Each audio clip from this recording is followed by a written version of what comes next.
Hello, everyone, and welcome to the final Module 7 of EDU 671. Anita Stewart-McCafferty here. I'm going to help guide you through an overview of this week's module.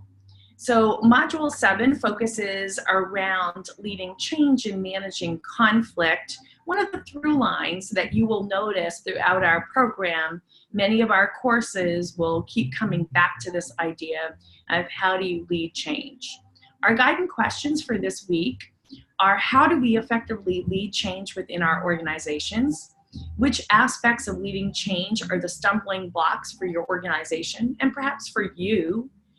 How might these stumbling blocks be overcome? And how are conflicts viewed and managed in your organization? And what are your skills around conflict management?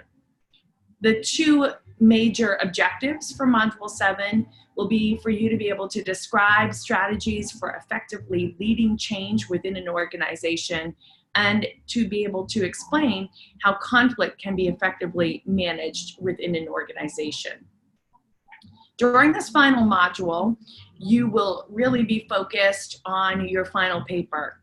So we introduced that final paper back in Module 5, and so you've had a couple of weeks where you've been drafting, and now that you've completed your reading for your choice book and you've had the opportunity to hear your colleagues process and be able to summarize some of the key takeaways from the books that they've read, then you're really going to put the final touches on your draft for your final paper, from where you're the leader of that main school and thinking about how do you bring about change to a school that is really in need of some change in order to help it go to move towards an exemplary school model.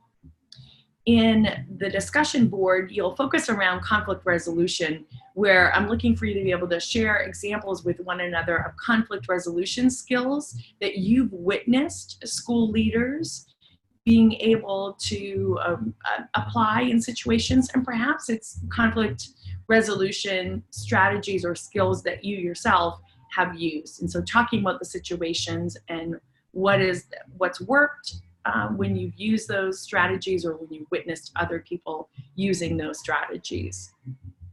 You'll finish up this week by looking at a few articles and materials around leading change and managing conflict, and having the opportunity, hopefully, to reflect on this entire course for EDU 671, organizational behavior, and think about what does it mean, and all the aspects that we've looked at. We've looked at ideas of power and authority and decision-making and leadership models and approaches. We've thought about culture and climate and innovation and, how do you create a trusting climate?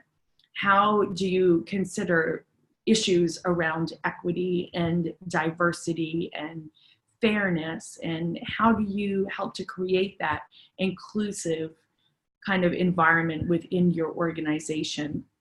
I hope that this course, the readings, our discussions together, the opportunities to dialogue with your colleagues has helped to stretch your thinking around the behaviors of an organization. And to sort of bring it full circle, we started out Module 1 thinking about the language that we use to talk about and think about our organization, those metaphors. So I encourage you to reflect back to that work and some of the language that maybe you used to think about organizations at the beginning of our course, and how might that have been either reinforced or perhaps modified or changed altogether.